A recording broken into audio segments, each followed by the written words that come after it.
तंत्र भैरवी के मादक सौंदर्य, घनी केश राशि के साथ साथ तंत्र में उसके अद्भुत ज्ञान को देखकर मैं चकित था। इतनी छोटी आयु में इतना बड़ा ज्ञान अचरज की बात थी। सूरज पश्चिम से अस्त हो रहा था। चिड़िया अपने अपने घोंसलों में जाने के लिए उतावली थीं। कामकाज से निवृत्त होकर पहाड़ी लोग अपने अपने घरों को लौट रहे थे। तभी अद्भुत मादक श्रृंगार किए तंत्र भैरवी मेरे समीप आ गई। किसी भी प्रकार की तांत्रिक या मांत्रिक साधना प्रारंभ करने से पूर्व तंत्र की प्रारंभिक क्रियाओं का ज्ञान परम आवश्यक है। बिना इन सिद्धांतों को जाने जो व्यक्ति साधना मार्ग में प्रवृत्त होता है, उसे किसी भी प्रकार की सिद्धि नहीं मिल सकती। तंत्र शास्त्र मूल रूप से शांति, पुष्टि, वशीकरण, मोहन, आकर्षण, विद्वेषण, मारण और उच्चाटन पर आधारित है। इसमें से शांति, वशीकरण, स्तंभन, विद्वेषण, उच्चाटन तथा मारण षटकर्म कहलाते हैं।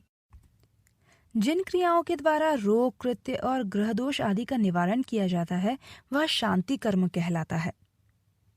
जिसके द्वारा सभी प्राणियों को वशीभूत किया जाता है और उसे वशीकरण कहते हैं। इसके 3 स्वरूप हैं: वशीकरण, मोहन और आकर्षण। स्तंभन में प्राणियों को उनकी स्वाभाविक क्रिया आदि का नाश करके विरोध उत्पन्न किया जाता है। उच्चाटन कर्म में किसी व्यक्ति को स्थान, वस्तु, भूमि, देश से विरक्त किया जाता है। मारण कर्म में व्यक्ति अपने शत्रु का नाश करता है। आज की रात मेरी मंजिल ये सब नहीं थी, बल्कि कुंडलिनी तंत्र थी। भैरवी ने मेरी ओर मुस्कुराकर देखा और पूछा, भैरव, क्या आज भैरवी चक्र की साधना करोगे? देखो, मैंने आज कितना मादक श्रृंगार किया है। मेरी वेणी और मेरे शरीर से कैसी मादक सुगंध निकल रही है। क्या यह सब तुम्हें आकर्षित नहीं करती? भैरवी चक्र के लिए विवश नहीं करती? नहीं भैरवी, आज की रात मुझे केवल कुंडलिनी तंत्र की साधना आकर्षित कर रही है। तुम मेरे पास हो, आयु भी काफी शेष है, फिर इतनी शीघ्रता किस लिए? ठीक है भैरव, आओ, मेरे और समीप आओ। मेरी जंघाओं पर सर रखकर लेट जाओ। मैं तुम्हें दुलारती भी रहूंगी और कुंडलिनी तंत्र का ज्ञान भी बरसाती रहूंगी। प्रिय, मेरा यह ज्ञान बरसाती नदी की तरह, जिसका बहाव एक बार शुरू होकर फिर किसी भी तटबंधन को नहीं मानता। मैं भैरवी की सुपुष्ट जंघाओं पर सर रखकर लेट गया। भैरवी के कोमल हाथ धीरे धीरे मेरे सर पर घूमने लगे। मैंने अजीब सा नशा महसूस किया।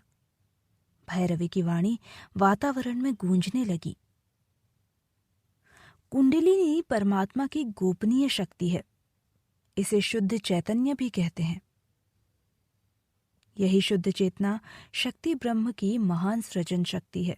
जिस प्रकार ताप को अग्नि से भिन्न नहीं कर सकते, उसी प्रकार कुंडलिनी शक्ति परब्रह्म शुद्ध चेतना शक्ति या परमात्मा से भिन्न नहीं है, और उसमें यह विश्व सृजन करने की शक्ति रहती है।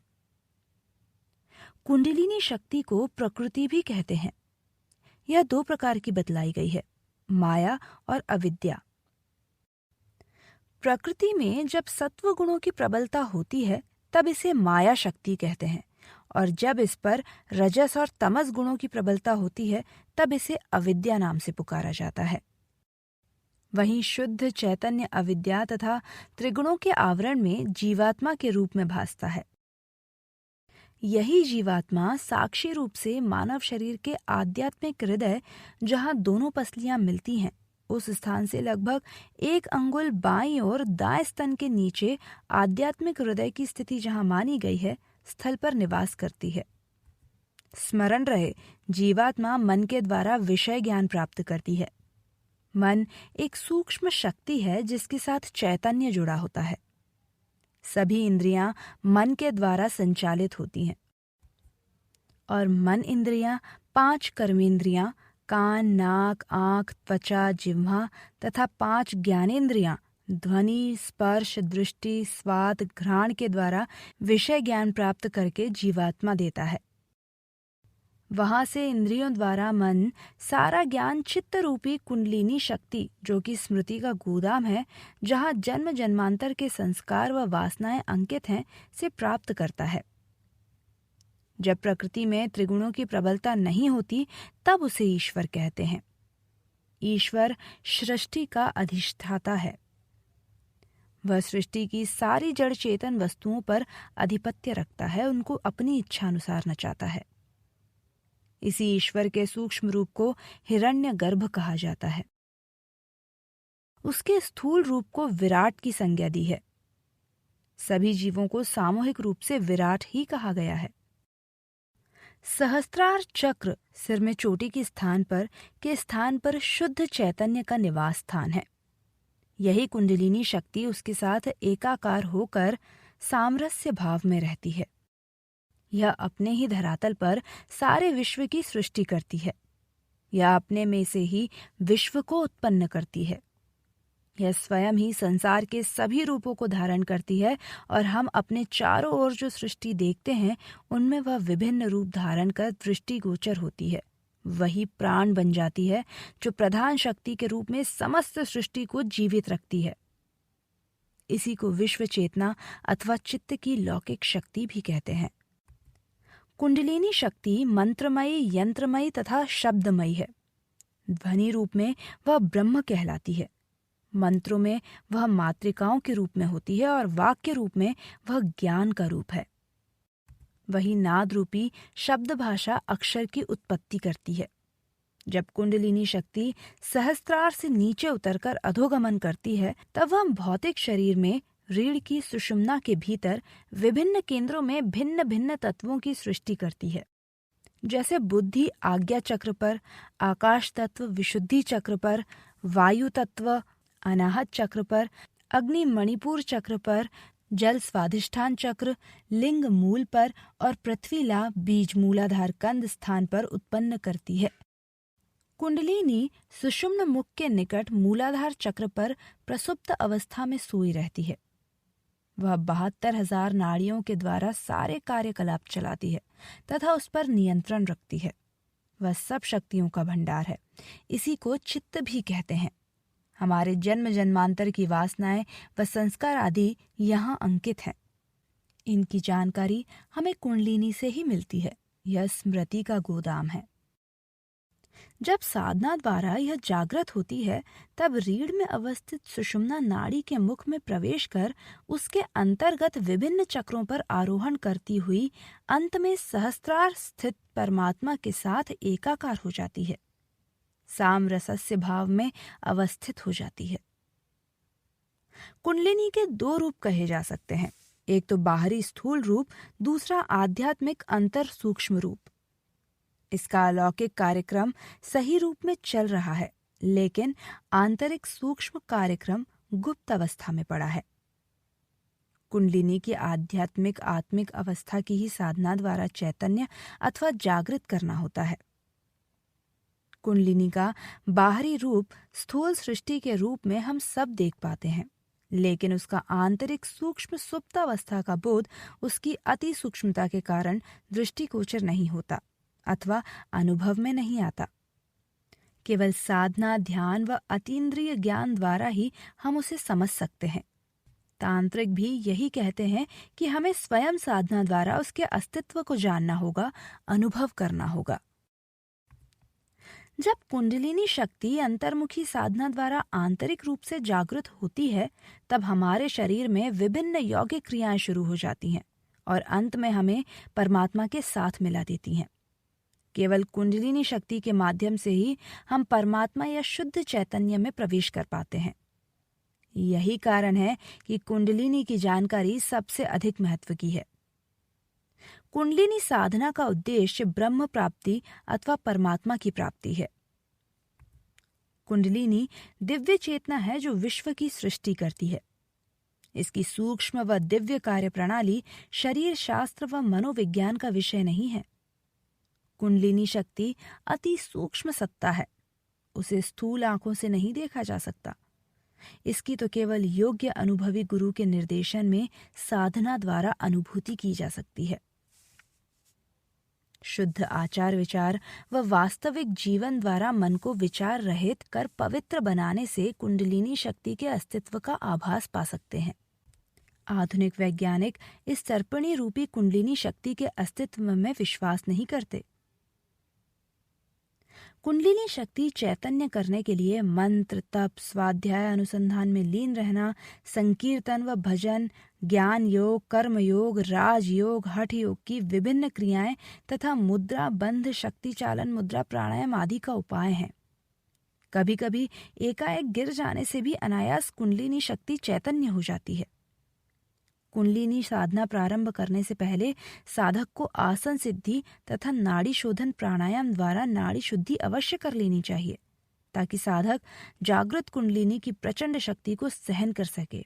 अथवा हृदय रोग या अन्य कोई रोग हो सकता है, शरीर को हानि भी पहुंच सकती है। किसी भी सुखासन में दीर्घकाल तक सुखपूर्व बैठने का अभ्यास करना चाहिए।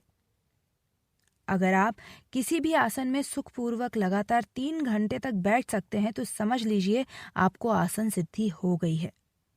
अनाड़ियों को शुरू में एक आसन में बैठा कष्टदायी हो सकता है। उनके घुटनों के जोड़ों में अथवा स्नायुओं में पीड़ा हो सकती है। उनको लचीला और मुलायम बनाने के लिए नियमित मालिश करनी चाहिए। साथ ही यह शेषनाग को अपने सिर पर पृथ्वी धारण किए हुए ध्यान में कल्पना करें, अथवा नंदी पृथ्वी को अपने सर पर धारण किए है, यह भी कल्पना कर सकते हैं।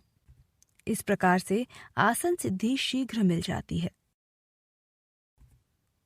पद्मासन में सीधे बैठकर अपने दाएं हाथ के अंगूठे से दायां नथुना बंद कर लो और बाएं नथुने से बहुत धीमे धीमे दीर्घ श्वास खींचो, ताकि फेफड़ों में अधिक से अधिक वायु भर पाए। तत्पश्चात अनामिका और कनिष्ठा से बायां नथुना बंद करके दाएं नथुने से धीरे धीरे बिना झटका दिए छोड़ दो। श्वास छोड़ने के साथ ही उसी नथुने से दीर्घ श्वास खींचो और बाएं से छोड़ दो। यह एक आवृत्ति हुई। इस प्रकार विराम न हो। स्मरण रहे, इस प्राणायाम में श्वास को ना तो भीतर रोका जाता है और ना ही बाहर रोकते हैं, अर्थात इसमें बिना कुंभक किए सिर्फ पूरक और रेचक किया जाता है। इस प्राणायाम को करते हुए इस बात का विशेष ध्यान रखें कि रेचक के समय फेफड़ों की सारी वायु निष्कासित हो जाए। यह प्राणायाम हृदय को बलवान बनाता है। इस प्राणायाम का 6 महीने लगातार अभ्यास करने से नाड़ी शोधन हो पाता है। भस्त्रिका प्राणायाम व हृदय स्तंभक प्राणायाम भी करें तो फिर क्या कहने। अश्विनी मुद्रा, मूल बंध तथा उड्डीयान बंध भी कुंडलिनी को जागृत करने में सहायक हैं। मलद्वार के स्नायुओं को बारी बारी से कसें व ढीला छोड़ें। अगर एक ही श्वास में आप गुदा का संकुचन व शिथिलीकरण कर सकते हैं तो क्या कहने। इस अभ्यास से सुप्त कुंडलिनी पर चोट पड़ती है, जिससे वह यथाशीघ्र चैतन्य हो जाती है। इसी प्रकार मूल बंध तथा उड्डीयान बंध का अभ्यास कर लेना चाहिए। कुंडलिनी साधकों को नित्य प्रति सुषुम्ना स्वर चलाकर ज्योति मंत्र ओम होम का 108 बार जप करके भूत शुद्धि कर लेनी चाहिए, अथवा निम्न 4 मंत्रों का उच्चारण करने से भी भूत शुद्धि का लाभ मिल जाता है। पहला, ओम भूत श्रृंगाट्टाच्छिर सुषुम्न पथेन जीव शिव परम शिव पदे योज्यामि स्वाहा। दूसरा, ओम यम लिंग शरीर शोषय शोषय स्वाहा। तीसरा, ओम रम संकोच शरीर दह दह स्वाहा। और चौथा, ओम परम पिता सुषुम्ना पथेन मूल श्रृंगाट मूल्य सोल्लास ज्वल ज्वल प्रज्वल सौ ओम ह स्वाहा।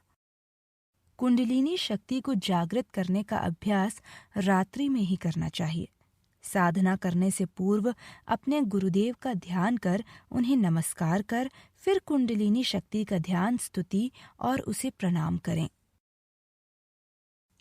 कुंडलिनी का ध्यान।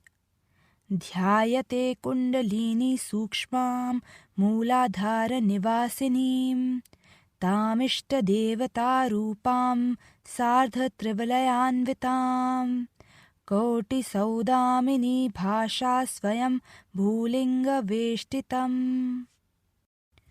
कुंडलिनी स्तवन होगा।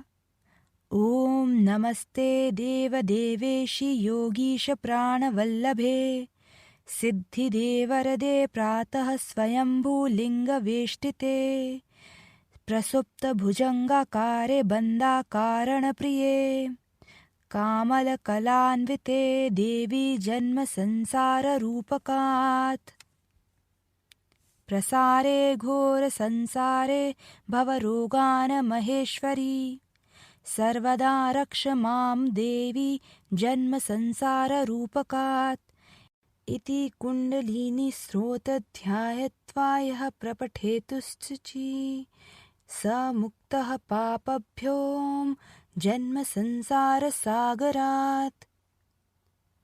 निम्न मंत्र से कुंडलिनी देवी को प्रणाम करें। इंद्रियाणाम् अधिष्ठात्री भूतानां चाखिलेषु या भूतेषु सततस्य च आप्ति देव्यै नमो नमः। भैरव, अब मैं तुम्हें कुंडलिनी जागरण के उपाय बतलाती हूँ। एकांत में सिद्धासन पर बैठ दोनों नथुनों से प्राण वायु का आकर्षण करें। बलपूर्वक अपना वायु से मिलाने का प्रयत्न करें और जब तक सुषुम्ना विचर में वायु पहुंचकर प्रकाश न पावे तब तक अश्विनी मुद्रा से धीरे धीरे गुप्त प्रदेश को सिकोड़ें और फैलावें। इसी प्रकार सांस रोककर कुंभक भोग से वायु का निरोध करने से भी कुंडलिनी शक्ति जागृत सुषुम्ना पद से ऊपर की तरफ चढ़ती है। जब कुंडलिनी शक्ति चैतन्य होकर सुषुम्ना में प्रवेश करती है तो उस समय पीठ की रीढ़ के बीच चींटी से रेंगने की सरसराहट होने लगती है। कुंडलिनी को कूंच बीज हूं का जाप करते हुए जगाना चाहिए, हंस का जाप करते हुए उठाना चाहिए और सो अहम का जाप करते हुए नीचे उतारना चाहिए। मूलाधार में काम वायु, कंदर्प वायु रूपी आपान वायु को ऊपर उठाते समय अपनी बाईं दिशा की ओर प्रेरित किया जाता है। स्मरण रखें, असली प्राणायाम प्राण और अपान से मिलकर होता है। ये दोनों शक्तियां कहाँ और किस प्रकार मिलाई जाती हैं, यही समझने की बात है। साधक अपान शक्ति का स्थान उपस्थ है। यह मूलाधार के संभोग रहती है और इसके नीचे गति होती है। प्राण शक्ति हृदय के ऊपर के भाग में काम करती है। दोनों का योग करके इनको सुषुम्ना विचार में प्रविष्ट कराना होता है। सुषुम्ना का प्रवेश द्वार कुंडलिनी के स्थान पर है जो मूलाधार के समीप है। प्राण और अपान दोनों को ही इसी स्थान पर खींचकर मिलाना होता है, जिससे दोनों मिलकर सुषुम्न में प्रवेश करते हैं। ऐसा होने पर योगी के किंचित प्रयास अथवा संकल्प मात्र से प्राण का वहां प्रवाह चाहे जहां वहां सुगमता से होने लगता है। प्राण वायु की अपान में आहुति देने के लिए उसको नीचे उतारकर मूलाधार में ले जाकर आपान में मिलाना होता है। यह क्रिया पूरक और अंतर कुंभक करने से भी सिद्ध होती है। श्वास को फेफड़ों में धीरे धीरे परंतु दबाव के साथ खींचकर पूरक करना पड़ता है। फिर कंठ का संकोचन करके जालंधर बंध द्वारा वायु को शक्ति से नीचे दबाया जाता है। इस क्रिया के कुछ अभ्यास के पश्चात प्राण शक्ति ऊपर के भाग की सब नाड़ियों से इड़ा पिंगला नाड़ियों में खिंचकर नीचे की ओर उतरने लगती है और धीरे धीरे कंध के पास मूलाधार चक्र में एकत्रित होती है। वहां पर साधक ने पहले ही सिद्धासन तथा गुदा के संकोच द्वारा अपान शक्ति को रोका ही हुआ है। इस प्रकार वहां दोनों का योग किया जाता है। यही प्राण की आपान में आहुति हुई। तत्पश्चात रेचक द्वारा धीरे धीरे श्वास को निकाला जाता है और मूल बंध तथा पेट को पीठ की ओर खींचकर प्राण से आपान को मिलाया जाता है। इस प्रकार दोनों का फिर योग होता है। यह आपान की प्राण में आहुति देना है। उक्त दोनों का योग करके प्राण का सुषुम्ना में प्रवेश होने से वास्तविक प्राणायाम होता है। तदनंतर बाहरी कुंभक करके श्वास की गति रोक दी जाती है, जिससे प्राण और अपान दोनों अपना अपना बाहरी कार त्याग कर अंतर्मुख होने लगते हैं। यही प्राण अपान की गति का निरोध करना है। केवल कुंभक के सिद्ध होने पर श्वास स्वयं रुकने लगते हैं और श्वास गति का निरोध होने से प्राण शक्ति का निरोध होता है। पांचों प्राणों का निरोध होने से शरीर का समस्त व्यापार रुककर प्राण का समिष्ट उत्थान होता है और समाधि लगती है। ऐसे साधक मिताहार करके दीर्घकाल तक समाधि का आनंद लेते हैं। यही प्राणों को प्राणों में आहुति देना है। इसका इतना भेद है कि केवल कुंभक में प्राण सब चक्रों में एकदम विलीन होने लगता है। इन चारों ही रीतियों से प्राण सुषुम्ना में चढ़ता है। शांभवी मुद्रा व खेचरी मुद्रा लगाकर भूमध्य पर ध्यान लगाने से शीघ्र कुंभक लगाकर समस्त प्राण आज्ञा चक्र की ओर जाकर अंत में ऊपर सहस्त्रार में विलीन हो जाते हैं। शक्ति के जागकर क्रियान्वित होने पर उपरोक्त चारों प्रकार के प्राणायाम स्वतः ही बिना प्रयत्न के अर्थात श्वास प्रश्वास की गति का आधार सिद्ध होने लगते हैं। अगर 15 घंटे क्रियाओं का वेग चलता रहे तो 1 घंटे की धारणा, 5 मिनट का ध्यान और 25 सेकंड की समाधि है। कोई भी व्यक्ति समाधि में लगातार केवल 21 दिन तक रह सकता है। उसके पश्चात उसे यह स्थूल शरीर त्यागना होता है, बशर्ते कि उसकी समाधि को चांटा मारकर या भ्रुकुटी में चुटकी नोचकर भंग न किया जाए। बाएं पैर की एड़ी से योनि प्रदेश को मजबूती से दबाकर दाहिने पैर को बिल्कुल सीधा और सरल भाव में सामने रखकर बैठें। उसके बाद दाहिने पैर को दोनों हाथों से जोर से दबाएं एवं कंठ में ठुड्डी लगाकर कुंभक से वायु रोकें। पीछे प्राणायाम की चाल से धीरे धीरे उस वायु को निकाल दें। इस क्रिया के अभ्यास से भी कुंडलिनी शक्ति शीघ्र जागृत होकर सीधा आकर धारण कर लेती है। जिनको मूल बंधादि साधने में कठिनाई अनुभव हो, वे आज्ञा चक्र अथवा सहस्त्रार में ही विधि पूर्वक ध्यान लगाकर अपनी कुंडलिनी जागृत कर सकते हैं। नवंबर से मार्च तक का समय कुंडलिनी साधना के लिए सर्वोत्तम है। वस्ती अथवा एनिमा द्वारा उदर संशोधन करते रहना चाहिए। सिद्धासन या पद्मासन में बैठकर प्रश्वास की गति को रोके बिना केवल रेचक पूरक करते हुए मूलाधार, आज्ञा चक्र, ब्रह्मरंध्र आदि किसी भी चक्र पर अथवा नासिकाग्र भाग पर या नाभि पर ध्यान लगाकर ऐसी भावना करते हुए कि ओम से ही उसी विशेष स्थान पर श्वास आ रहा है और म से छूट रहा है, ऊ अथवा सोहम का मानसिक जाप करें। इस अभ्यास में विशेष आवश्यकता इस बात की है कि अपने नियत स्थान अथवा चक्र पर श्वास प्रवास की गति पर इस भावना से ध्यान दें। अगर उपयुक्त रीति से आप जाप करने में कठिनाई अनुभव कर रहे हैं तो विशेष चक्र पर केवल ओम और सोहम का मानसिक जाप करें अथवा भावना करें कि वहां ओम तथा सोहम का जाप हो रहा है या ओम तथा सोहम शब्द को सुन रहे हैं। मुख्य बात यह है कि उस विशेष स्थान अथवा चक्र पर आपका मन ठहरा रहे। जिस विशेष चक्र पर आप स्वतः ही रुक जाएं, वही उपरोक्त विधि से जप व ध्यान करें। इस प्रकार निरंतर अभ्यास करने से श्वास प्रश्वास की गति का स्वयं निरोध हो जाता है और कालांतर में धीरे धीरे कुंडलिनी शक्ति स्वयं जागृत और सुषुम्ना क्षेत्र में चढ़ जाती है। पहले खुले नेत्रों से साधना करो। जब थक जाओ तब नेत्र बंद कर अंतर ध्यान से साधना करो।